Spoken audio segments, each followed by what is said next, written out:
Halo semuanya, Assalamualaikum warahmatullahi wabarakatuh. Selamat pagi, saya Anissa Febriani di sini akan mengajak kalian untuk berbincang-bincang, untuk have fun, untuk mengetahui lebih lanjut mengenai program studi ilmu keolahragaan Universitas Ngudi Waluyo.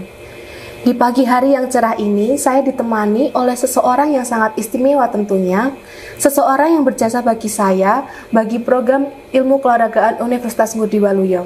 Mari kita sambut Ketua Program Studi Ilmu Keolahragaan Universitas Ngudi Waluyo yang terhormat Bapak Nur Amin, Sarjana Sains Ilmu Olahraga, Magister Ilmu Gizi.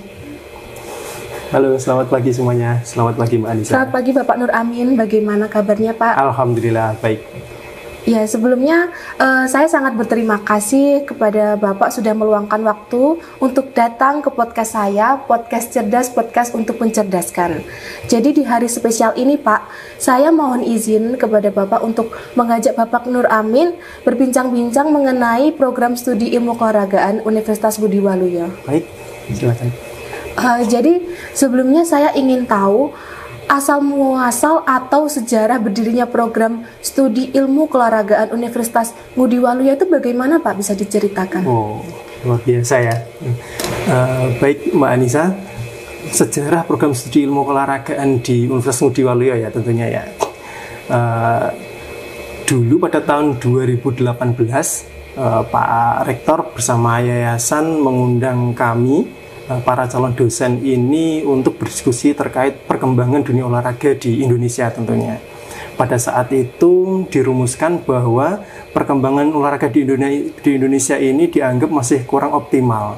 Salah satunya tentang kebutuhan peran seorang olahragawan di bidang politik, di bidang organisasi keolahragaan itu masih belum sesuai dengan bidang keilmuannya. Contoh misalkan atlet olahraga yang kemudian jadi pelatih, atau dari bidang keilmuan lain menjadi pengurus di institusi pemerintah olahraga, di KONI ataupun di Dispora atau di Kemenpora contohnya itu. Bukan berarti mereka kurang mampu ya, tapi sebaiknya memang sesuai dengan bidang keilmuannya. Kenapa begitu? Karena untuk memajukan olahraga itu sendiri harus dibutuhkan SDM yang benar-benar memiliki jiwa olahraga, tahu bahwa olahraga itu harus seperti apa dikembangkannya gitu. Memang betul banyak sekali masih ditemukan banyak praktisi olahraga itu masih minim tentang politik olahraga, masih banyak sekali. Akan tetapi tidak menutup kemungkinan bahwa orang-orang yang harus di bidang olahraga di institusi itu sebaiknya memang harus dari orang-orang akademisi olahraga. Itu yang pertama. Yang kedua, sekarang saat ini kita tahu bahwa tren kesadaran masyarakat tentang kesehatan itu cukup tinggi sekarang. Sekarang sudah banyak orang-orang berbondong-bondong ingin sehat dengan cara berolahraga. Nah, maka dari itu dibutuhkan SDM yang mampu membimbing dan mengatur pola olahraga yang baik dan betul, karena olahraga ini bisa menjadi momok kesehatan itu sendiri. Karena jika olahraga itu dilaksanakan tidak sesuai dengan porsinya atau kelebihan, maka akan dapat membahayakan bagi kesehatan. Itu berdasarkan latar belakang itu, Pak Rektor bersama yayasan dengan kami tentunya mengundang praktisi stakeholder, kemudian berkomitmen mendirikan program studi ilmu keolahragaan di Universitas Ngudi Waluyo. Begitu Mbak Anissa sejarahnya. Hebat sekali, luar biasa ya Pak ya. Ya. Kemudian setelah sudah masuk ke dalam prodi IKOR UNW tentunya nanti dapat menjadi lulusan yang bagaimana ya Pak ya? Baik, profil lulusan yang dirancang oleh kami di program studi ilmu keolahragaan banyak sekali. Yang pertama yang khusus program studi ilmu keolahragaan ini kami memiliki 3 konsentrasi Mbak Anissa. Yang pertama pendidikan olahraga. Kenapa pendidikan? Di peraturan menteri, di peraturan Menteri Pendidikan Permendikbud di Permendikbud nomor 87 pada tahun 2013 tentang program profesi guru PPG. Nah, itu pada pasal 6 tentang kualifikasi calon peserta, tentang kualifikasi calon peserta PPG. pada poin D yaitu dijelaskan bahwa yang dapat mendaftarkan diri atau mengikuti program profesi guru itu pada poin D dijelaskan sarjana S1 atau diploma 4 yang serumpun dengan bidang profesi yang akan ditempuhnya. Artinya tidak menutup kemungkinan S1 ilmu keolahragaan dapat mengambil profesi pendidikan guru. Karena saat ini profesi pendidikan guru sedang menyetarakan dengan profesi-profesi lain. Contoh misalkan pendidikan dokter, kemudian dietitian di gizi, kemudian di apoteker di analis gitu. Yang ketiga selanjutnya yaitu kepelatihan cabang olahraga. Nah, kami mendesain berdasarkan SDM yang kami miliki. Alumni program studi ilmu olahragaan dapat menjadi pelatih olahraga. Kemudian yang berikutnya konsentrasi yang ketiga yaitu analis olahraga. Gitu. Analis olahraga, alhamdulillah saat ini sejak tahun 2019, 2020, tahun 2021, Kementerian Kesehatan sudah membuka lowongan PNS tentunya analis olahraga di Dinas Kesehatan di berbagai daerah di Indonesia. Itu yang menjadikan konsentrasi di program studi ilmu keolahragaan. Yang lain tentunya banyak, ada sebagai fisioterapis olahraga, kemudian ada sebagai personal trainer gitu. Masih banyak yang lain, Mbak Anissa. Luar biasa. Jadi memang saat kita sudah masuk ke dalam prodi IKOR sendiri, kita dapat menjadi seperti yang Bapak sebutkan tadi ya, dapat menjadi analisis, pelatih, pengajar pendidik maupun personal trainer sendiri ya Pak ya. Seperti yang Bapak sebutkan tadi, karena memang banyak di luar sana itu jika ada mahasiswa yang sudah masuk ke jurusan olahraga, pasti banyak orang-orang mengira hanya menjadi pengajar pendidik saja begitu ya Pak ya. Betul. Iya. Namun yang masih saya salutkan di sini adalah banyak sekali mahasiswa dari program studi ilmu keolahragaan Universitas Budi Waluyo yang berprestasi dalam bidang akademik maupun non akademik. Bahkan di sini ada yang juara PON tahun 2020 Pak. Luar biasa sekali. Ini adalah suatu pencapaian saat dapat kita banggakan ya Pak ya. Kemudian bisa disebutkan prestasi apa saja yang sudah diraih Prodi IKOR selama ini selain juara di ajang bergengsi PON 2020 Pak? Nah, alhamdulillah di program studi ilmu olahragaan banyak sekali atlet yang menjadi mahasiswa kami, mulai dari atlet WUSU dari Kabupaten Semarang itu atas nama Arif Wicaksono sudah pernah menjuarai kejurnas WUSU All Games di UI waktu itu yang melaksanakan. Kemudian ada WUSU All Games di Senayan waktu itu pada tahun 2021. Kebetulan saya yang mendampingi, alhamdulillah mendapatkan medali juga. Kemudian ada lagi atlet mahasiswa kami yang dari atlet silat, Mbak Anissa. Gimana ya cara menyebutkannya ya?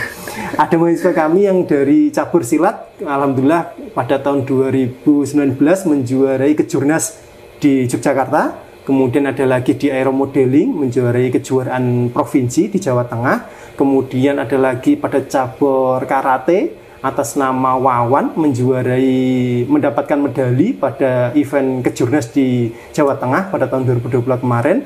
Ada juga mahasiswa kami atas nama Wahyu Nur Aini yang pada tahun 2019 mendapatkan medali emas dan medali perak atau perunggu ya, mohon izin. Yang mendapatkan medali pada event POMNAS, Pekan Olahraga Mahasiswa Indonesia di Jakarta. Gitu, banyak sekali ya Pak ya. Lalu dari pihak Prodi IKOR sendiri untuk mensupport mahasiswanya untuk semangat dan tetap optimis pada saat kejuaraan berlangsung itu seperti apa ya Pak ya? Baik, alhamdulillah. Kami berbeda dengan program studi yang ada di negeri ya. Kami sedikit memberikan, bukan sedikit ya, kami berkomitmen memberikan kebijakan tertentu untuk atlet yang mereka memang ingin meraih prestasi. Jadi ketika perkuliahan mereka membuat surat permohonan izin kepada program studi. Kemudian sebagai pengganti perkuliahan kami di kelas memfasilitasi video, merekam video pembelajaran atau itu pun video pembelajaran pada saat pembelajaran luring maupun daring, kami merekam video tersebut, kemudian hasilnya kami kirimkan kepada atlet yang tidak bisa mengikuti perkuliahan. Jadi setelah mereka latihan atau sedang menjalani kejuaraan, mereka dapat menonton video perkuliahan. Kemudian mereka ditugaskan untuk meresum, Mbak Nisa. Jadi tidak hanya mereka menonton video, tapi mereka diberi tugas untuk meresum. Justru malah untuk atlet ini bebannya lebih begitu. Tetapi alhamdulillah selama ini atlet mampu mengikuti. Jadi mereka setelah menonton video pembelajaran, kemudian mereka meresum, hasil resumannya tersebut mereka kumpulkan kepada dosen pengampu untuk dimintakan persetujuan parafnya begitu intinya. Gitu Mbak Nisa. Jadi memang Prodi IKOR sendiri, khususnya Prodi IKOR UNW, sangat mengawasi dan mengontrol ya, khususnya untuk mahasiswa yang berprestasi atau atlet-atlet ini ya Pak ya. Betul. Untuk tetap berprestasi dan tidak ketinggalan dalam perkuliahan ya Pak ya. Betul. Kemudian menarik sekali ini pembahasan kita. Kemudian di Prodi IKOR UNW sendiri banyak mahasiswa yang berprestasi. Apakah ada beasiswa atau program lainnya Pak untuk meringankan biaya perkuliahan mahasiswa yang khususnya berprestasi? Ada Mbak Anissa. Jadi ketika di awal mereka ketika mendaftarkan ada beberapa jalur. Yang pertama jalur reguler itu untuk yang non prestasi. Kemudian ada jalur prestasi itu ada 2. Yang pertama beasiswa bina lingkungan. Itu diberikan oleh Yayasan Ngudi Waluyo kepada mahasiswa yang berprestasi tentunya. Mereka diberikan beasiswa penuh. Jadi mulai dari pembayaran semester sampai bahkan mereka diberikan tempat tinggal di asrama, kemudian diberikan makan 1 hari 3 kali secara penuh sampai mereka lulus. Selama proses pembelajaran mereka diberikan beasiswa penuh, yaitu beasiswa bina lingkungan dari Universitas Ngudi Waluyo. Kemudian yang kedua ada beasiswa prestasi, PMDP namanya. Beasiswa tersebut diberikan kepada atlet yang sudah memiliki prestasi di tingkat nasional. Begitu. Ada lagi jalur yang berikutnya yaitu ada jalur koki Mbak Nisa. Jadi mahasiswa itu ketika mendaftar, jika memilih jalur koki ini adalah kuliah oke, kerja yes. Jadi mereka sambil kuliah mereka ditempatkan. Nanti kami proses perkuliahannya di weekend, di hari Sabtu sama Minggu. Di hari jam kerja mereka hari Senin sampai Jumat mereka bekerja di industri ditempatkan oleh Universitas Ngudi Waluyo. Kemudian di hari Sabtu Minggu mereka mengikuti perkuliahan di kampus.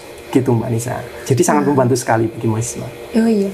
Jadi memang Prodi IKOR Universitas Ngudi Waluyo ini memang sangat mempersiapkan mahasiswanya untuk menjadi generasi yang unggul ya Pak ya. Betul. Nah, kita tadi kan sudah membahas mahasiswa dari Prodi IKOR yang berprestasi dan mendapatkan beasiswa. Sekarang saya ingin tahu Pak, di Prodi IKOR ini bayarnya mahal atau tidak sih Pak? Insya Allah tidak terlalu mahal ya teman-teman, karena kami anggap masih rasional, masih tergolong murah. Jadi untuk pembiayaan perkuliahan di program studi ilmu keolahragaan Universitas Ngudi Waluyo untuk jalur reguler itu per bulannya 550 per bulannya. Kalau untuk jalur koki tadi yang sudah bekerja per bulannya 630 gitu Mbak Nisa. Jadi tidak terlalu mahal. Itu pun di Universitas Ngudi Waluyo memberikan layanan bagi mahasiswa yang kurang mampu, yaitu program Dana Cita. Dana Cita itu talangan untuk mahasiswa yang kurang mampu begitu. Sangat lengkap berarti ya Pak, dari beasiswa maupun pembayaran program pembayarannya tersebut ya Pak ya. Iya, betul sekali. Kemudian dari sekian banyaknya prestasi mahasiswa IKOR UNW yang sudah kita bahas tadi Pak, pasti di balik itu semua ada sosok guru yang menjadi inspirasi, menjadi panutan, menjadi patokan mereka untuk lebih berkembang lagi. Fun fact saja teman-teman, Bapak Ibu dosen di Prodi IKOR UNW ini banyak juga yang memiliki prestasi. Contohnya yang sedang duduk di depan saya ini, Bapak Nur Amin sendiri adalah pelatih para layang untuk Kabupaten Gerobokan, benar ya Pak ya? Iya, betul sekali. Bisa diceritakan Pak kepada teman-teman kontribusi Bapak di sini saat menggeluti cabang olahraga para layang untuk Prodi IKOR UNW serta Bapak Ibu dosen olahraga lainnya. Baik, terima kasih Bu Anissa. Jadi olahraga para layang ini menjadi fenomenal sekarang ini karena menjadi olahraga yang trennya itu meningkat setiap tahunnya. Dulu ketika saya terjun di dunia para layang pada tahun 2011 itu masih di angka 11.000 mungkin pesertanya ya, seluruh Indonesia. Sekarang di tahun 2022 itu sudah ratusan ribu. Jadi atlet para layang di seluruh Indonesia itu sudah sangat banyak sekali sekarang. Begitu. Nah, di Universitas Ngudi Waluyo sendiri memiliki atlet nasional yang sudah menjuarai tingkat nasional atas nama Muhammad Afifian. Kemarin mendapatkan medali emas, perak, dan perunggu di event PON 2020 di Papua kemarin gitu. Itu. Kemudian untuk Bapak Ibu dosen yang lain, berdasarkan SDM yang kami miliki, kami merumuskan profil lulusan tadi. Yang pertama ada Pak Guntur Ratih Prestiva Herdinata. Beliau backgroundnya pendidikan, dari pendidikan jasmani, olahraga. Kemudian yang kedua ada Pak Aristianto. Beliau backgroundnya dari pendidikan juga. Kemudian ada Bu Ika Nilawati. Beliau backgroundnya dari ilmu keolahragaan, konsentrasinya di kepelatihan olahraga. Kemudian ada Pak Freddy Eko Setiawan. Beliau juga dari ilmu keolahragaan. Beliau pakarnya di analis olahraga. Selain 5 dosen program studi ilmu keolahragaan, program studi ilmu keolahragaan juga memiliki dosen luar biasa. Kami juga mengundang para praktisi untuk mengajar di program studi ilmu keolahragaan. Contohnya salah satunya ada Pak Wisnu Pratomo. Pak Wisnu Pratomo ini beliau direktur PT Garuda 9 Indonesia. Beliau ini memiliki sebuah sekolah para layang di Jawa Tengah yang sudah dirintis sejak tahun 2022 kemarin. Izinnya sudah keluar, dan kebetulan ada satu mahasiswa kami, M. Afifian tersebut, menjadi guru mengajarnya di sekolah tersebut. Begitu. Ada lagi kami ada Mas Destra. Mas Destra ini beliau foundernya Yuk Bugar Foundation. Jadi alhamdulillah mahasiswa kami ada 2 orang yang sekarang sudah bekerja, bahkan masih mahasiswa sudah bekerja sebagai personal trainer di Yuk Bugar gitu, Mbak Anissa. Jadi sangat lengkap dari inter maupun eksternalnya ya Pak, ya sangat mendukung semuanya di Prodi IKOR. Memang untuk menjadi sesuatu yang hebat harus memiliki kekompakan yang balance ya Pak ya. Iya, betul. Saya lihat di sini dari sudut pandang mahasiswa maupun dosen Prodi IKOR UNW sendiri sama-sama memiliki prestasi yang tidak main-main, mulai dari provinsi hingga tingkat nasional Pak. Pastinya hal itu yang membuat Prodi IKOR UNW akan semakin maju, berkembang, dan lebih sukses ke depannya ya teman-teman. Jadi dikarenakan waktu kita yang sudah hampir habis ini Pak, kita dapat cukupkan di sini ya Pak ya. Baik, sangat senang untuk berbincang-bincang dengan Bapak Nur Amin ini. Sama-sama. Iya. Sekali lagi saya ucapkan terima kasih untuk Bapak Nur Amin selaku Ketua Prodi Ilmu Keolahragaan Universitas Ngudi Waluyo. Dan teman-teman, semoga kita dapat bertemu lagi di lain kesempatan di podcast Cerdas, podcast untuk mencerdaskan. Di sini saya Anissa Febriani. Terima kasih. Wassalamualaikum warahmatullahi wabarakatuh. Waalaikumsalam warahmatullahi wabarakatuh.